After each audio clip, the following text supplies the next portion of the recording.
এই মানুষটার অসুস্থতা নিয়ে আজ এত সংবাদ, এত আলোচনা। কিন্তু প্রশ্ন হলো, আমরা কি জানি তিনি কেন আজ এত কষ্টের ভার বহন করছে? বেগম খালেদা জিয়া বাংলাদেশের ইতিহাসের এক সাহসী অধ্যায়ের নাম। তিনি একজন রাজনীতিবিদ নন শুধু, তিনি একজন মা, তিনি একজন স্ত্রী, তিনি একজন সাহসী সংগ্রামী নারী। তিনি বাংলাদেশে ৩ বারের প্রধানমন্ত্রী। অন্যায়, চক্রান্ত আর বৈরী রাজনীতির মাঝ দিয়েই তার পথ চলা। ক্ষমতার লোভ নয়, আপোস নয়, তিনি কখনোই অন্যায়ের কাছে মাথা নত করেননি। তার জীবনের হিসাব কষলে বুক ভারী হয়ে আসে। একজন স্ত্রী হিসেবে তিনি হারিয়েছেন তার স্বামী, শহীদ রাষ্ট্রপতি জিয়াউর রহমান। একদিনেই বদলে গিয়েছিল তার জীবন। একজন মা হিসেবে তিনি হারিয়েছেন তার ছোট্ট ছেলে আরাফাত রহমান কোকোকে। এই শোকের ভার নিয়ে তিনি ভেঙে পড়েননি, বরং দেশের মানুষের পাশে দাঁড়িয়ে থেকেছেন। এরপর শুরু হলো আর এক কালো অধ্যায়। তার বড় ছেলে তারেক রহমান নির্যাতন, অপমান আর চাপের মুখে দেশ ছাড়তে বাধ্য হলেন। একজন মার জন্য এর চেয়ে বড় কষ্টের আর কি হতে পারে?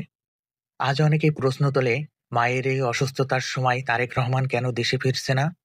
এই প্রশ্নের উত্তরটা রাজনীতির চেয়ে মানবিকতার জায়গা থেকে বুঝতে হবে।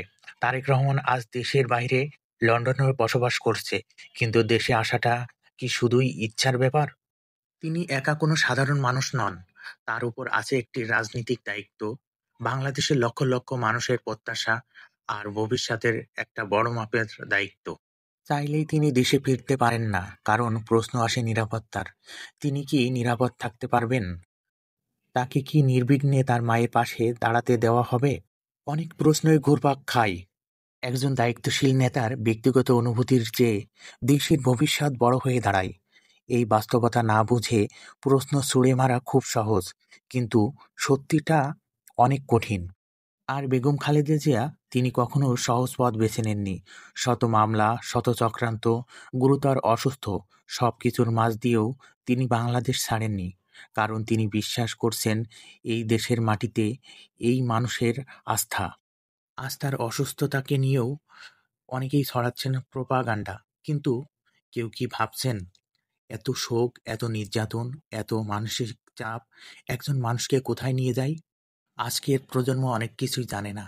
তারা জানে না এই নারী দেশের জন্য কত কি ভাবছে, কতবার ভেঙে পড়েও আবার উঠে দাঁড়িয়েছে। তিনি নিখুঁত ছিল কিনা সেটা ইতিহাস বিচার করবে, কিন্তু এতটুকু অস্বীকার করা যাবে না, তিনি দেশের জন্য ত্যাগ স্বীকার করেছে, নিজের জীবন উজাড় করে দিয়েছে। আজ যখন তিনি অসুস্থ শয্যায়, তখন অন্তত আমরা মানুষ হিসেবে এতটুকু সম্মান দিতে পারি না? রাজনীতি আলাদা হতে পারে, কিন্তু মানসিকতা তো এক।